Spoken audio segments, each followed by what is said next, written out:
PCS current news में आज का हमारा विषय है यूपीएससी के नए अध्यक्ष की नियुक्ति। हाल ही में अजय कुमार को यूपीएससी के अध्यक्ष के रूप में नियुक्त किया गया है। पूर्व अध्यक्ष मधुसूदन के कार्यकाल के बाद यह पद रिक्त था और अब डॉक्टर कुमार को यह जिम्मेदारी दी गई है। अब जान लेते हैं अजय कुमार के बारे में। अजय कुमार केरल कैडर के 1985 बैच के सेवानिवृत्त IAS अधिकारी हैं। वे 23 अगस्त 2019 से 31 अक्टूबर 2022 तक रक्षा सचिव के रूप में कार्य कर चुके हैं। रक्षा क्षेत्र में उनके योगदान में चीफ ऑफ डिफेंस स्टाफ की स्थापना और अग्निपथ योजना शामिल है। अजय कुमार ने IIT कानपुर से बीटेक की डिग्री प्राप्त की और फिर अमेरिका की मिनेसोटा विश्वविद्यालय से मास्टर और PhD की। उन्होंने इलेक्ट्रॉनिक्स और सूचना प्रौद्योगिकी मंत्रालय में भी काम किया, जहां उन्होंने डिजिटल इंडिया और सरकारी योजनाओं के कार्यान्वयन में महत्वपूर्ण भूमिका निभाई। अब जान लेते हैं यूपीएससी के बारे में। भारतीय संविधान के अनुच्छेद 312 के अनुसार संसद को संघ और राज्यों के लिए एक या एक से अधिक अखिल भारतीय सेवाएं बनाने का अधिकार प्राप्त है।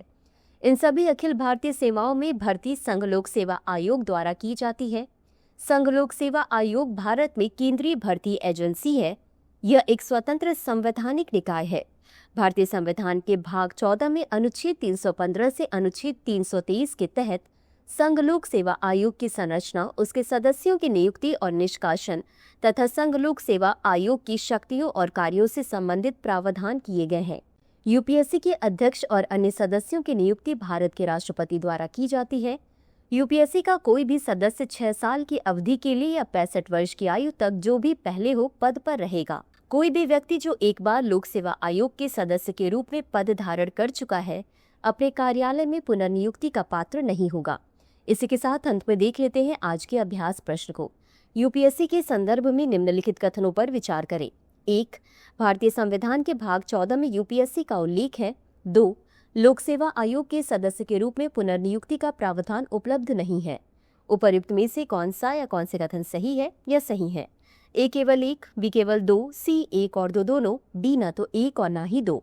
इस प्रश्न का उत्तर कमेंट बॉक्स में जरूर दें। अभी के लिए बस इतना ही। धन्यवाद।